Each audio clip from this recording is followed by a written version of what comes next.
Today I bring you the very best from my comic book vault. Stay tuned.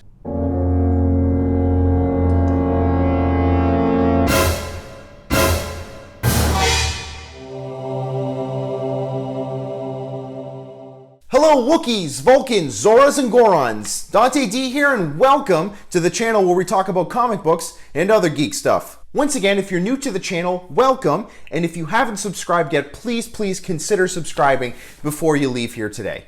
Also, check out my channel for other videos on topics related to comic books. So recently I had a subscriber reach out to me and requested that I do a video on the absolute best comic books in my collection.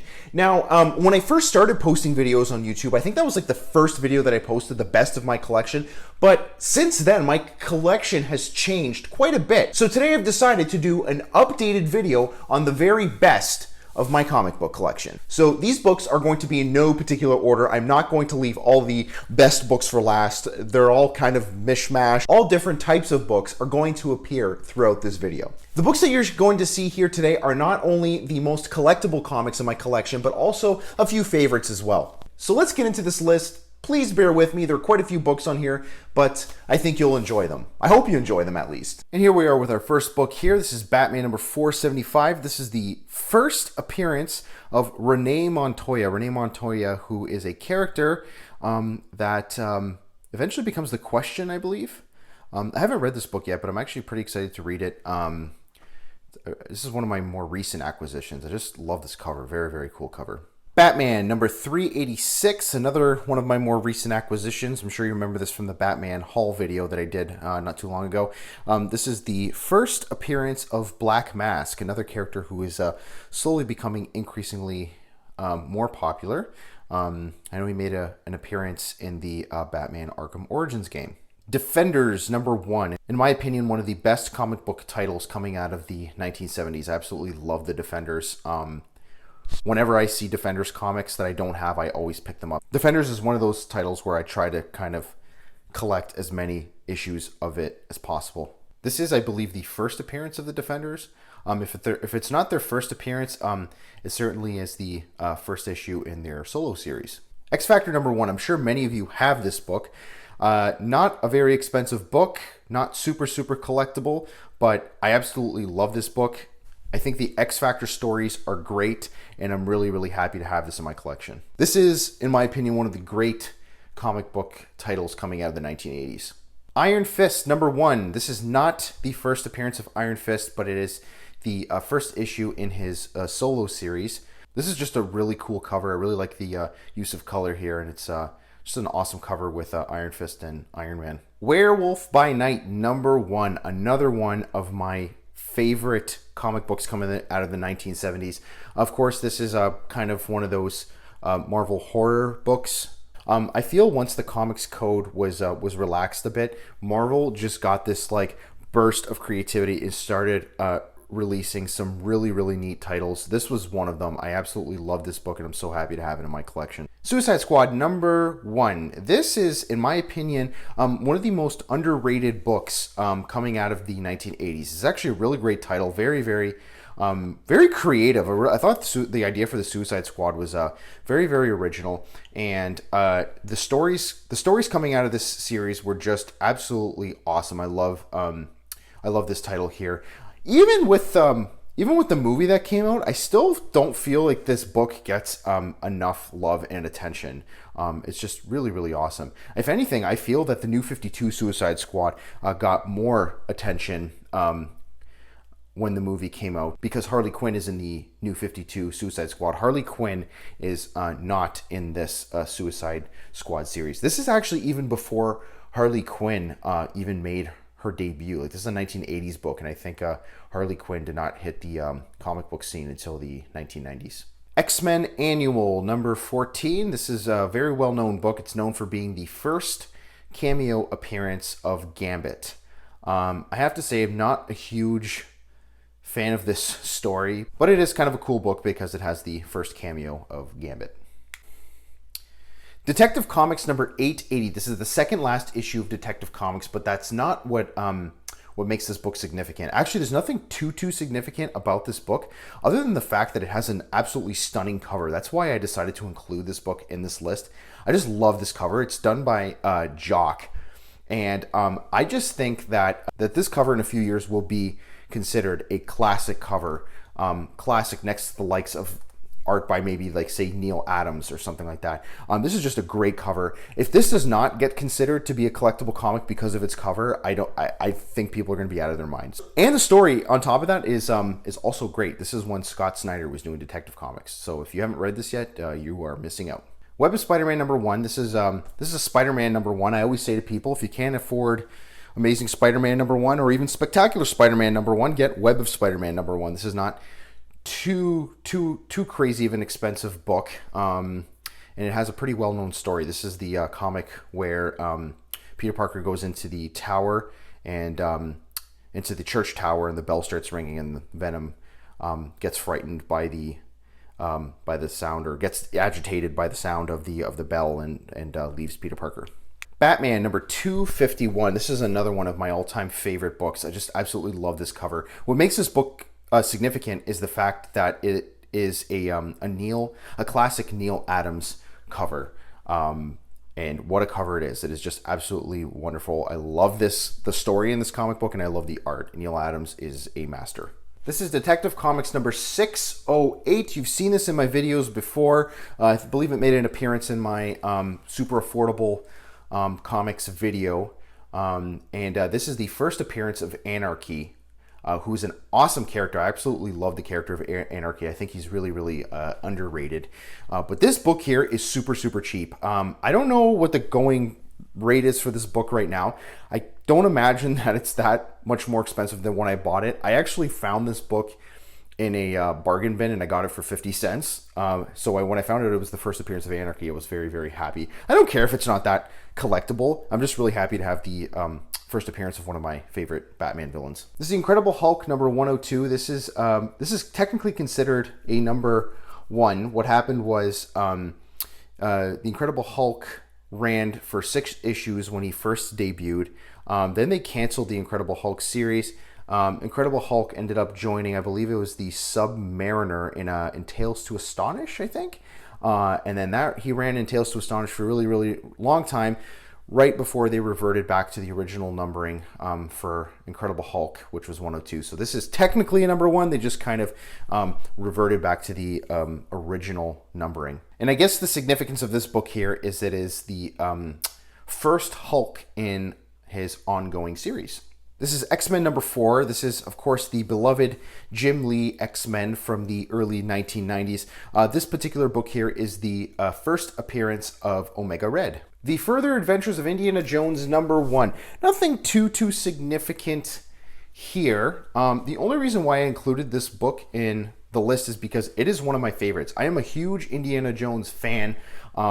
And I absolutely love this series here. I know Marvel did an adaptation of Indiana Jones, I believe in Raiders of the Lost Ark. But in this book here, these are all new Indiana Jones stories that the writers at Marvel created, and they are great. They're nothing groundbreaking. They're just really fun stories. And if you're a fan of Indiana Jones, I highly recommend picking up this book. It is not very expensive. Wolverine #1. This is one of those great books coming out of the 1980s. This is not the first Wolverine solo series, but this is the first ongoing monthly Wolverine series. The first Wolverine series, which was Wolverine Volume 1, was just a limited 4-issue series that was done by Frank Miller, which is great in its own right. And here we have a very polarizing book. This is the Superior Spider-Man #1. This series here was either a love it or you hate it series, really. I know traditionalist Spider-Man fans absolutely despise this, and they did not buy it or pick it up. But I have a pretty open mind, and even I gave this book a shot. This is the Superior Spider-Man #1, and this is where Doc Ock is in the body of Peter Parker and becomes Spider-Man.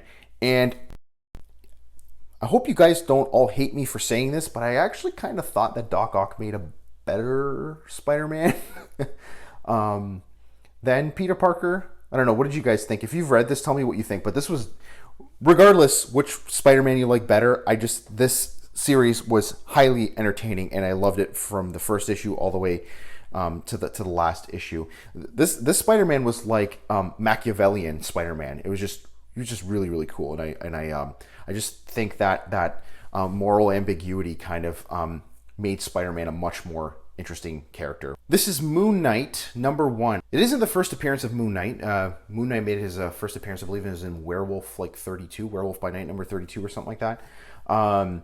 But I believe this is his first ongoing series. I actually really did like this issue here, and I believe it's the only issue of Moon Knight that I have. I think I got it in like a lot or something, and I read it and I like it. I just haven't really had the opportunity to pick up any more Moon Knight books, so I may have to do that. Skull the Slayer #1. You've seen this in some of my other videos. This is a very, very cheap book and very, very highly underrated. I absolutely love this series. It only ran for 7 issues. I think they originally intended for this book to be an ongoing series, but it only ran for 7 issues before it was canceled. At the end of the day, I really, really love this book, and I'm glad to have it in my collection. And it had a very, very low print run. So, I mean, even though it's not highly collectible right now, it is probably a little bit more scarce.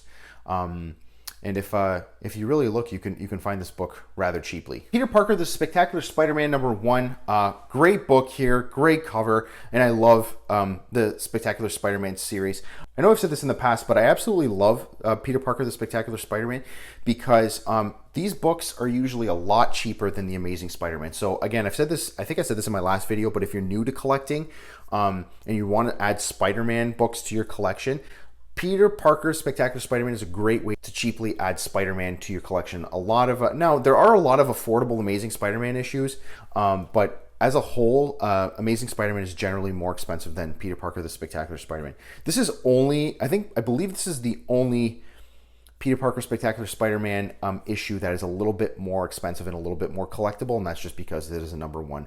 But if you spent a few extra dollars, you could probably get this book too. It's really not that crazy expensive. And of course, if you don't want to spend thousands and thousands of dollars on Amazing Spider-Man #1, this is the next best thing. Batman #363. This is the first appearance of Nocturna. Batman #655. This is the first issue in the Batman and Son run, which is now a classic Batman story arc.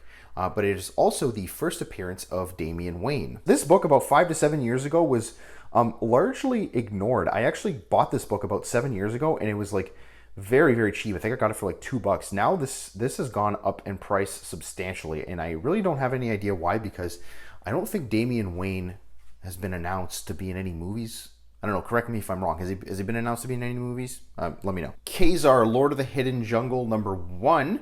I believe this is the second Kazar solo series. Nothing too significant about this book. I just really like Kazar. I love a variety of comic book genres. I think this would be kind of considered a savage jungle type comic, and I actually really, really liked it. Kazar is a really, really cool character. So if you're looking for a good story, this is an awesome book to add to your collection. Tomb of Dracula #1. Another great book coming out of the 1970s. I love Tomb of Dracula. I think the first I believe the first 9 issues. I have like 1 to 9. Then of course I don't have 10, which is the first appearance of Blade, and then I think I have like 11 and 12 or something like that. But great series. Really a great read. This is Detective Comics #525 with a really cool Killer Croc cover. And I believe the significance of this, it is one of the first Killer Croc covers or something, or first appearance of Killer Croc in Detective Comics. I don't remember the exact significance of this book. I think I said it in my Batman haul video, but I have since forgotten because I think it was kind of ambiguous. But I haven't read it yet, but I'm really excited to. I think Killer Croc is a really cool character. Batman #359. The significance of this book is it is the first Killer Croc cover with his face uncovered. I think I said that right. Batman #358. This is the first Killer Croc cover with his face covered. That's when you know when the comic book collecting industries really started taking off, around the 1980s, which is when this book came out, because they took the stupidest milestones and made these comics collectible because of them. Like, back in the 1960s, I don't think they ever would have been like, oh, this is the first appearance of this character wearing red underwear as opposed to blue underwear. So that's very notable. Like, really, come on. It's the New Mutants #1. This is not the first appearance of the New Mutants, but it is the first New Mutants solo series, which was really, really good. Batman number 357. This book was very, very elusive for me. It took me forever to get this one, but I finally found it. I'm so happy to have it in my collection. This is not only the first appearance of Killer Croc, but it is also the first appearance of Jason Todd. And I am so, so happy to have this book. Ghost Rider number 1. Ghost Rider is a character that I feel is very underrated, and I think that is due in part to Nicolas Cage portraying him in 2 what people say are awful movies. The second one was for sure awful. I didn't really mind the first one. I thought the first one was pretty decent, but I just think as a character, even in the comic book world, he's very underrated. I know like the first 10 issues of Ghost Rider are quite revered by collectors, but no one really cares from like 10 on. I have quite a few Ghost Rider issues, and I think this title actually stays consistently good for a very long time. But that's just my opinion. One of my favorite books of all time, this is Luke Cage, Hero for Hire #1, and I believe this is the first appearance of Luke Cage, Power Man. This is just a great title. If you have not read this, you have to. It's just amazing, and it's great. Detective Comics #1. This is the New 52 Detective Comics. I know the New 52 Detective Comics was not very critically acclaimed. Actually, they said it was terrible. And it was okay. I mean, it had its moments. I think it got better once John Layman and Jason Fabok took over. I think it was with issue 13 or something.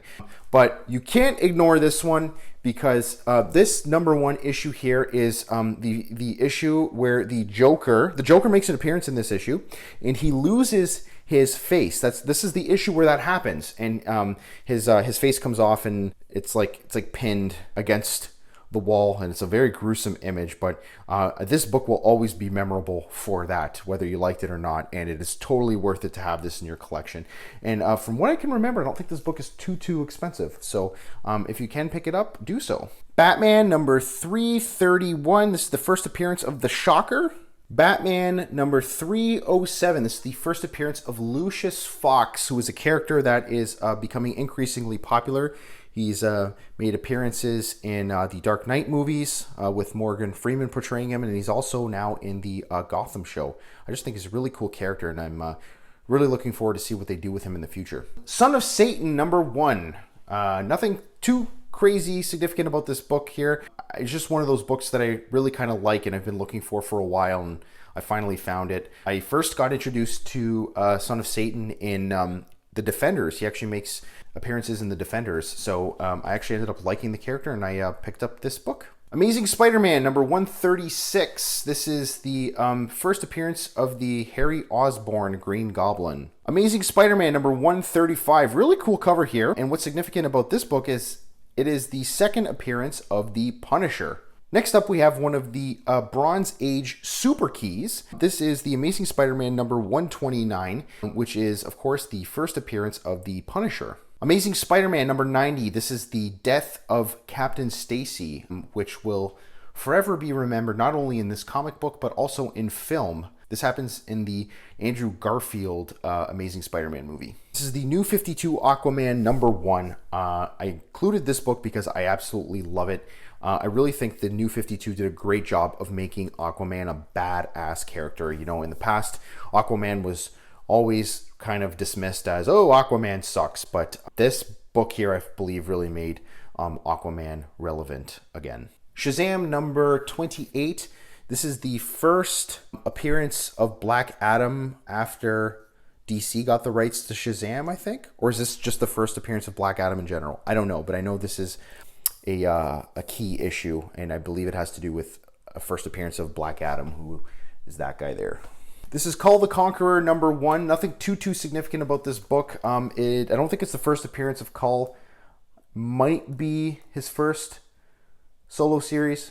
I love sword and sorcery books. I don't have Conan the Barbarian #1, but I think Kull is an equally as interesting character as Conan, and you could tell that Marvel was really trying to capitalize on the success of Conan by introducing this other sword and sorcery character, who is really cool. He's not a Conan knockoff. He's actually a really cool character in his own right. Uncanny X-Men #94. This is the first appearance of the new team, I believe, in the ongoing series.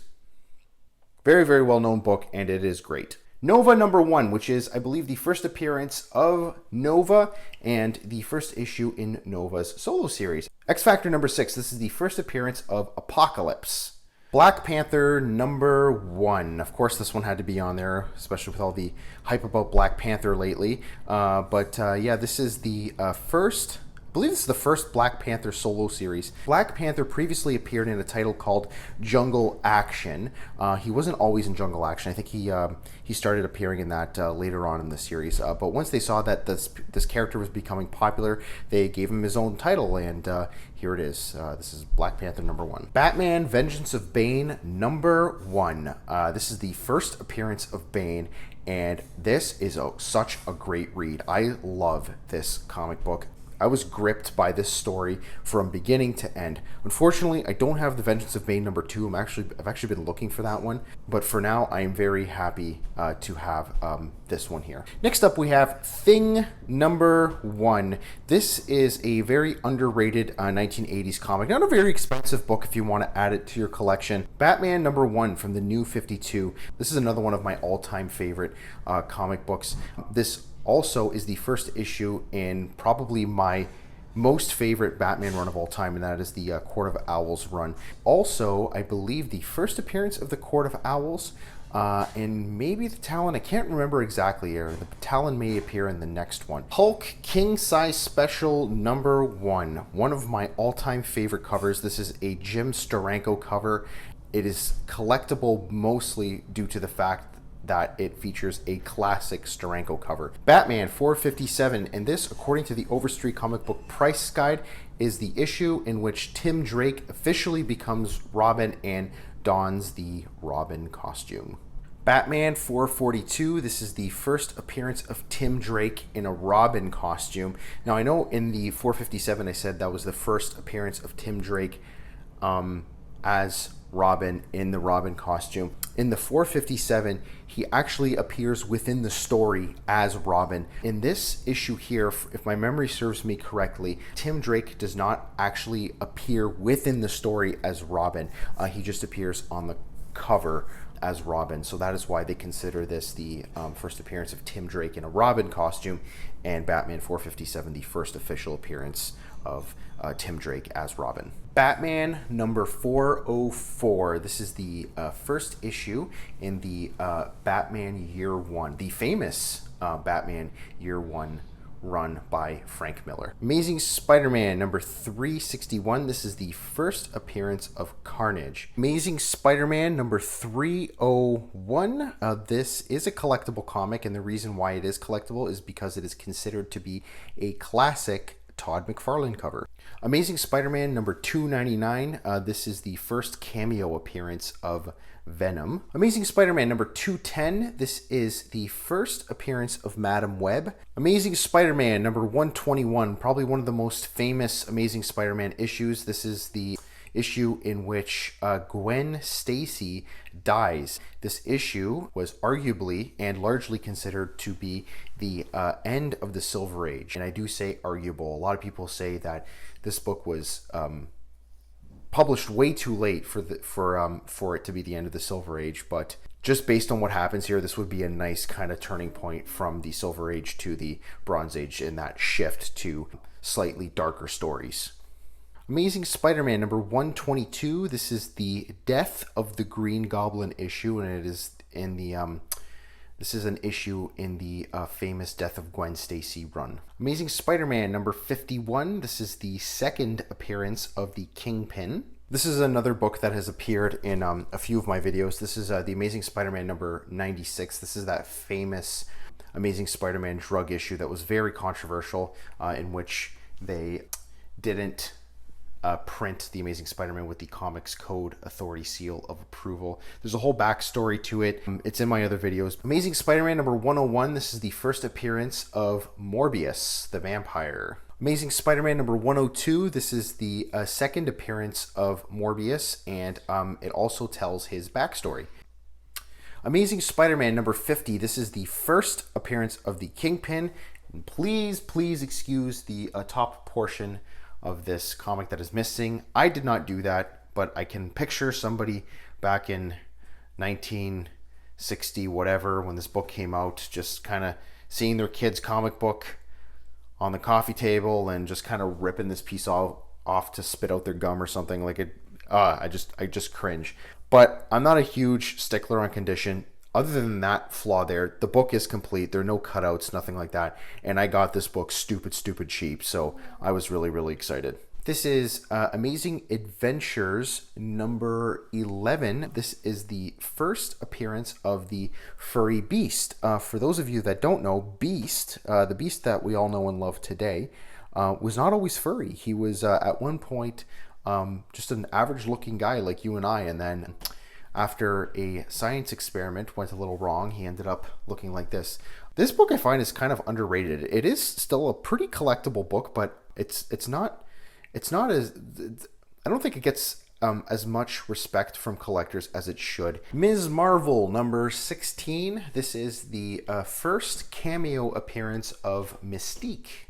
Amazing Spider-Man number 252. Now, before I state the significance of this book and everybody tries to correct me, I will let you all know that I did look this up in the Overstreet comic book price guide, and according to them, this is the issue in which Spider-Man dons the black costume for the first time. Everyone says that that happens actually in Secret Wars number 8, but I believe Secret Wars number 8 is kind of like the origin of that alien symbiote. The Incredible Hulk number 181, another one of the Bronze Age Super Keys. Of course, this is the first full appearance of Wolverine, the wildly popular Wolverine. Everyone's favorite X-Man, right? Batman number 234. This is the first Silver Age appearance of Harvey Two-Face, or sorry, first modern appearance of Harvey Two-Face, and I believe it also retells his origin story. This is Secret Wars number 8, which is, according to the comic book price guide and the CGC, the origin of the alien symbiote, which eventually becomes Venom. Amazing Spider-Man number 300. As we all know, this is the first full appearance of Venom. Amazing Spider-Man Annual number 21. This is the wedding of Peter Parker. Other than it being the wedding, I don't think there's really any other significance. Uncanny X-Men number 141. This is the first issue in the very well-known Days of Future Past run in X-Men. And this is also a very classic cover. Whether you love Liefeld or you hate him, you can't argue with the collectability of this book. This is a very highly collectible book and very sought after by collectors. Unfortunately, it does cost a little bit. So if you're looking to add this to your collection, be prepared to pay. Crisis on Infinite Earths number 7, collectible comic in my opinion here. Not too expensive, but it is a great comic nevertheless. Just such an iconic cover. By many, this is considered to be the cover that ended the Bronze Age and started the Copper Age, or the Modern Age, or the Dark Age, or whatever you want to call it, of comic books, and that shift to super dark stories. As you can see here, this cover here is rather graphic, at least graphic for its time, right? I have to admit, I was not a fan of the Crisis on Infinite Earths story. I read it and I was kind of bored. Maybe I'm just kind of ignorant on what was going on in the DC universe at the time, but I found the story kind of clunky. It kind of was all over the place, and I kind of found it difficult to follow, and just wasn't enjoyable for me. But I am still happy to have this book due to its significance. Following that book, we have Crisis on Infinite Earths number 8, which is the death of the Barry Allen Flash. So you have basically 2 consecutive death issues back to back. You had the death of Supergirl, and then the death of the Barry Allen Flash, which is really hilarious. Oh yeah, I also forgot to mention that I think that issue number 7 with the Supergirl on the front, that's also the death of Supergirl. I think I didn't mention that. Spider-Man number 1. This is the Todd McFarlane Spider-Man. There's nothing too significant about this book. It's actually one of my favorite books. That's why I included it here. The real significance of this book is that it is a Todd McFarlane cover, and it was a wildly popular book in the early 1990s. This book, I think, was not too far behind X-Force number 1 and the Jim Lee X-Men number 1 in terms of sales. I believe this might arguably, I think it holds the number 3 position for most single issues of a comic book ever sold. This is Wolverine number 1. This is the first Wolverine solo series, but it was a limited series. It is highly revered by collectors. This book not only holds the record for the most copies of a single issue of a comic book ever sold, it probably also holds the record for the most appearances in my video ever. This book has been in so many of my videos, but it's just because I love it so much, because Jim Lee's an awesome artist. The art Jim Lee puts out there is just amazing, and the story in this is just incredible. You have to read this if you haven't read it already. If you don't have this in your collection, you have to add it to your collection. This is Man-Thing number 1. Not the first appearance of the Man-Thing, but I believe it is the first Man-Thing solo series. This book here is also the second appearance of Howard the Duck. Incredible Hulk number 182. This is the second appearance of Wolverine, which is a great alternative to 181. Obviously, Incredible Hulk number 181 is a pretty expensive book, but if you're looking to get an early appearance of Wolverine without spending too much, this is a great alternative. Giant Size X-Men number 1, another one of those Bronze Age super keys. This is the first appearance of several characters. I think there are a few of them. I think this is the first appearance of Nightcrawler, Colossus, and Storm. Let me know in the comments if I missed anyone or I gave some misinformation there. Also is the first appearance of the new team, the X-Men as we know them today. Spawn number 1, one of the most famous comic books from the 1990s. This is a million seller right here. Obviously, Todd McFarlane was a wildly popular artist in the 1990s, and when Spawn came out, people just ate it up. Batman number 428. One of the most memorable comic books coming out of the 1980s. This here is the death of Robin, the Jason Todd Robin. This book stirred up a lot of controversy. This is a piece of pop cultural history. I believe this is also the first comic book ever to receive an appearance in the mainstream media. When this book came out, the media was all over this, and it appeared in the 11 o'clock news. It was all over the place. Daredevil number 181. This is the famous Death of Elektra issue. Batman number 497. The famous Breaking of the Bat issue. This book here has also made numerous appearances in my other videos. Nick Fury, Agent of S.H.I.E.L.D. number 4. This book is highly collectible and revered by collectors just due to the fact that it is a classic Steranko cover. And just by looking at this, I'm sure you could see why. This is just a really cool cover. Silver Surfer number 1. This, I believe, is the first Silver Surfer solo series, and a very highly sought after book by collectors. Green Lantern Green Arrow number 85. This is the famous Green Lantern Green Arrow drug issue that was done by Denny O'Neil and Neil Adams. This is just a great story. Some people think it's dated. I don't think it's dated. I think this book here really kind of stands the test of time. Highly collectible, very sought after by collectors everywhere. And last we have New Mutants number 87, another cover by the infamous Rob Liefeld. This, of course, is the first appearance of Cable. Again, whether you like Liefeld or you don't, you can't go wrong with this book here. It is highly collectible and highly sought after. That about does it for our list today. Thank you so much for hanging out with me here today. I really hope you enjoyed the video. Until next time, this is Dante D signing off. Ciao.